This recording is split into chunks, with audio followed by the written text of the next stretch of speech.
been a similar story for many newspapers across the country, especially in smaller towns. Now, a lack of funding is threatening the UNLV student newspaper. It comes as the Nevada Board of Regents is set to vote on a proposed fee to keep the paper in circulation, but students would have to pay the price for that. Brett Forrest picks up the story from the UNLV campus. Hey Jim, good evening. That vote from the Nevada Board of Regents is expected to happen this Friday, and however the vote plays out could determine whether or not students here on the UNLV campus can continue to have access to their student newspaper, the Scarlet and Gray. On the third floor of the UNLV Student Union building, the office for the Scarlet and Gray Free Press, the student-run newspaper for the university. I think the editorial turned out really well. In operation since 1955, it used to go by the name The Rebel Yell. We've been around since 1955, but this is one of our oldest ones. But the name was changed in 2016 to distance itself from America's Confederate past. Now the UNLV student paper of record is facing a new challenge. The RJ, we've been grateful for their funding in the past, but unfortunately it's just not feasible and financially responsible to expect them to be able to constantly and continue supporting us. Since 2017, the Las Vegas Review-Journal was donating $40,000 a year to the Scarlet and Gray along with free printing.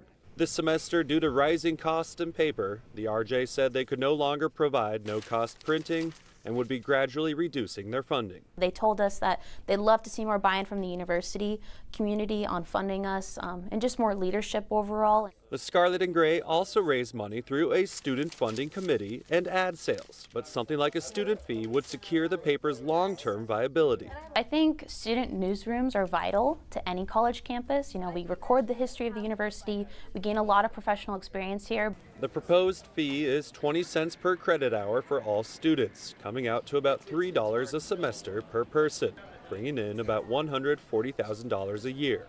University Regents vote on it this Friday. I've been definitely thinking positive and trying to think it will pass, but if it doesn't, the future is can be shaky. I mean, when it comes to printing, it looks very much in jeopardy. Now, the Scarlet and Gray is encouraging people to either write into the University Regents or attend the meeting in person to show support. And as for the RJ, the Review-Journal, their editor tells me that he expects both papers to continue having a strong working partnership moving forward despite these recent funding changes. And only on News 3 investigation after this woman was escorted out of a local hospital and then just dumped on the sidewalk outside another across the street. Our camera caught it all. Tonight, some of the tough questions are being answered about what can happen to the most vulnerable when they leave our local hospitals. Good evening, everyone. I'm Jim Snyder. Marie has the night off.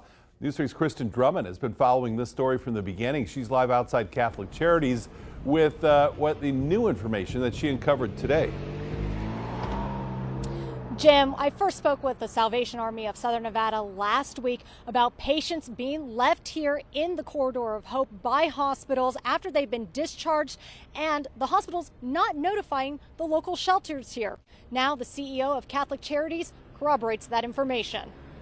These discharges are really unacceptable and very sad. Deacon Tom Roberts shares his reality. Often people get discharged here in a hospital gown, in an Uber, sometimes with ports in their arms. Hospital patients who are experiencing homelessness getting left outside Catholic Charities gates without notification from medical facilities. How often does this happen?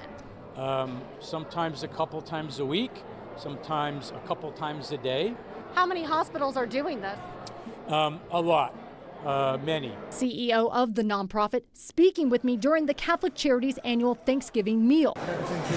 While offering blessings to the community's most vulnerable, he tells me hospitals need to understand they're a shelter, not a respite center. Most of the people that get discharged here go back to the hospital because they weren't really ready to be discharged yet. One thing that you don't like is somebody just going here you go and just drop them off. Juan Salinas is the director of social services with the Salvation Army Southern Nevada, another organization experiencing a similar situation. They will say the hospital brought me here because I need shelter and so that's why we try to connect the dots. The city of Las Vegas working to improve relationships between shelters and organizations, even hosting a tour last month around the Corridor of Hope. They came through with some of the hospitals and they had some questions like that. A start for Salinas and Deacon Roberts to improve relationships with local medical facilities. We're making progress, but there's more work to do.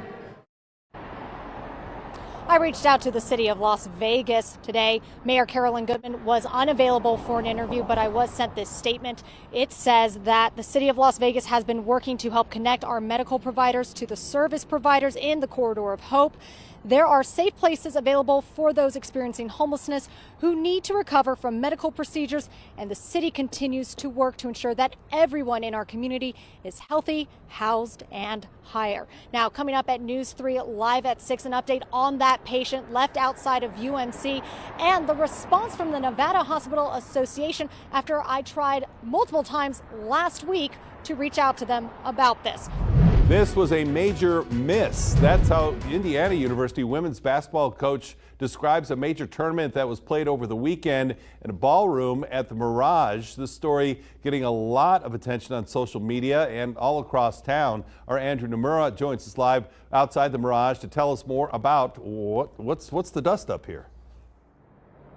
Well, Jim, it's catching fire all on social media. The sports world calling this tournament an utter disaster, and local and former basketball stars here in Las Vegas are sounding off as well. Let's show you some video of how this basketball tournament looked. The Las Vegas Basketball Invitation, that's what it was called, was held inside of a ballroom at the Mirage Hotel and Casino. According to many, the setup was mediocre. There were no bleachers for fans, just foldable chairs. According to News 3 sources, it felt like a high school game. Mind you, this was Division I basketball. The scoreboard were 2 TV stands next to the scores table. According to reports, the tournament did not have sufficient emergency personnel. At some point, a player was injured on the floor, and it delayed a game for an hour until EMTs arrived. We spoke to former UNLV basketball player and high school coach Andrew Dye, who says this is a terrible look for Las Vegas. If you've ever been to a high school game, we have 2 gyms. Every high school has a main gym and they have a back gym. This looked like a back gym setup, which is sad for Las Vegas. There's no way they would have treated these men like this because, for one, these men coach, they're not having it, you know what I mean? And so, but for women's sports, it's just, it says a lot, and it's very sad. The teams won't come here and play, pretty much. Like tournaments, they won't, they get invited, they're not gonna come. I mean, I wouldn't put my team in that predicament ever again. All right, we received a response from MGM Resorts that says, in part, we take pride in hosting events of all sizes and providing world-class experiences for our guests. The hotel and casino was not responsible for organizing or sponsoring the tournament. We will not be working with the company who did organize the event. Now, speaking of the people who did organize the event, we are still working to figure out who did. When we get that more information, we'll be sure to update you on air and online on news3lv.com. Hi everybody, I'm Reed Cowan from News 3 Las Vegas. We want to thank you for checking out our YouTube channel. Remember, you can always see more of our videos by clicking on the video links. And also don't forget to click that subscribe button so that you don't miss out on any of our YouTube updates. Thanks for watching.